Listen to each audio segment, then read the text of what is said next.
Muito bom. Vamos então para a quarta e última pergunta do dia. Professor Laércio, se somos o que pensamos e vibramos, e isso nos traz aquilo que conhecemos como bom para nossas vidas, né? A chamada lei da atração, eu atraio aquilo que eu vibro. E se eu falar de Jesus Cristo, um ser que só vibrava, pensava e fazia o bem, como sofreu tanto ao final de sua vida? De que forma então funciona essa lei da atração? É muito engraçado, né? Mas as pessoas pensam Jesus de uma maneira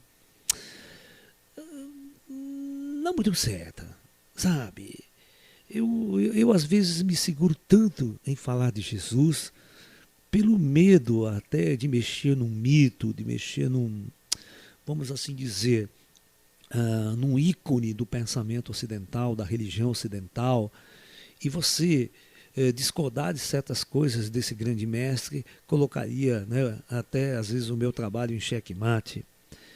Mas eu vou dar uma dica para vocês. Jesus cometeu vários erros. Jesus não era um cara tão perfeito assim. A primeira coisa, você vê, o Buda na Índia, o Siddhartha Gautama na Índia, ele se iluminou e pregou, ele se iluminou aos 35 anos e fez o seu trabalho, pregou até o resto de sua vida. Ele morreu com 85 anos, Buda, Siddhartha Gautama. Buda nunca foi desafiar o governo reinante, ele nunca foi pregar nos palácios, ele nunca foi contra as autoridades existentes na época. Tá? Ainda bem, o seu pai era um rei e tal, mas né, era o feudo daquela região. O Buda andou pela Índia como um todo. Né? Então o que aconteceu com Jesus? Qual o grande erro cometido por Jesus? É desafiar Herodes e também desafiar, né, claramente o Império Romano, que era o império que dominava aquela região. Que naquela época Israel era um país invadido. Tá? Era um país invadido pelos romanos, que estavam numa sua expansão mundial, né?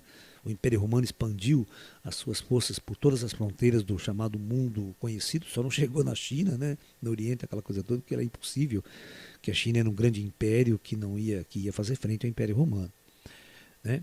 Bom, então, o que acontece? Jesus cometeu muitos erros também, tá?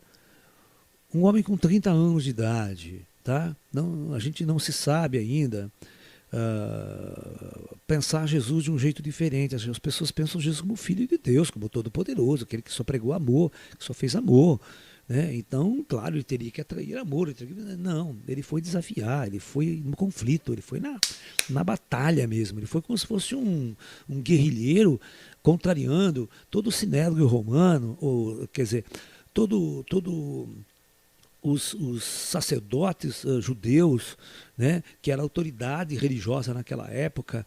Ele entrou no templo de Salomão, ou seja, no caso do templo de Herodes, que Salomão já tinha destruído a primeira vez, né, a reconstrução por Herodes, o templo era muito bonito, que simbolizava toda a religiosidade judaica. Né? Quando Jesus entra ali, desafia e quebra tudo, o famoso episódio, né? Que Jesus entra no templo e descobre toda aquela vendilhança, todo aquele comércio que se fazia dentro do templo, ele provocou os religiosos ali. Então Jesus partiu para o conflito. Jesus passou a ser um guerrilheiro, passou a ser um indivíduo que criou muitos inimigos.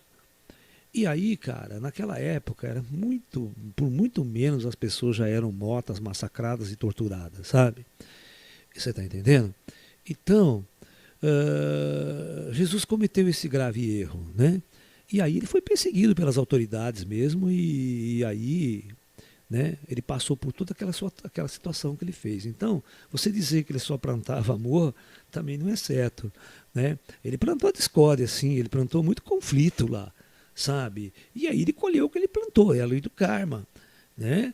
Ele colheu o que ele plantou, aí ele foi torturado e massacrado mesmo, porque ele foi confrontar o Império Romano, foi confrontar o Herodes e foi confrontar os sacerdotes judeus com a sua visão bastante diferenciada do ponto de vista religioso, né? Então, É claro, por muito menos as pessoas já tinham sido massacradas naquela época e Jesus então foi mais um, né? Foi mais um, né? Você fala assim, por exemplo, se você pensar 70 anos depois da morte de Jesus, o Império Judeu, o judeu que império, né? Os israelenses fizeram uma revolta para tentar se libertar do Império Romano. E aí eles não conseguiram, fracassaram nessa revolta e o Império Romano em um único dia numa estrada, levantou 6.000 cruzes, crucificando 6.000 pessoas. Você imagine a cena, né? Você andar numa estrada com 6.000 neguinhos morrendo, estruturado, né? Então você vê, Jesus não foi o único cara que sofreu as intempéries da brutalidade daquela época, da brutalidade do Império Romano, da brutalidade do ser humano que vivia naquela época. Porque os seres humanos eram bárbaros naquela época, eles não tinham essa educação, não. Eles eram rudes. O soldado romano era extremamente rude, né? A cultura era muito baixa, a religiosidade era extremamente primitiva, fanática e doentia.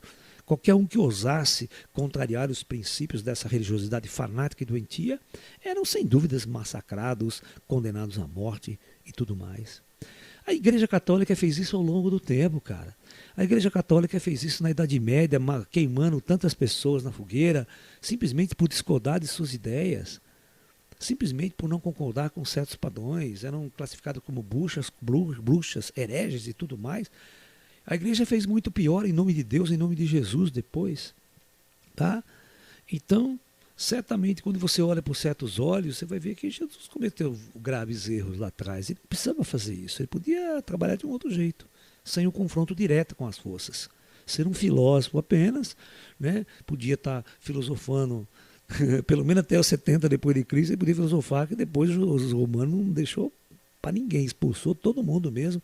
E ali começou a diáspora, né? O famoso expulsão de todos os judeus daquela região de Israel. Tá? E, você sabe, os judeus, depois dessa data, nunca tiveram mais um país, nunca tiveram uma pátria. Eles só foram voltar para Israel, né, em 49, com a criação do Estado de Israel após a Segunda Guerra Mundial. Ok?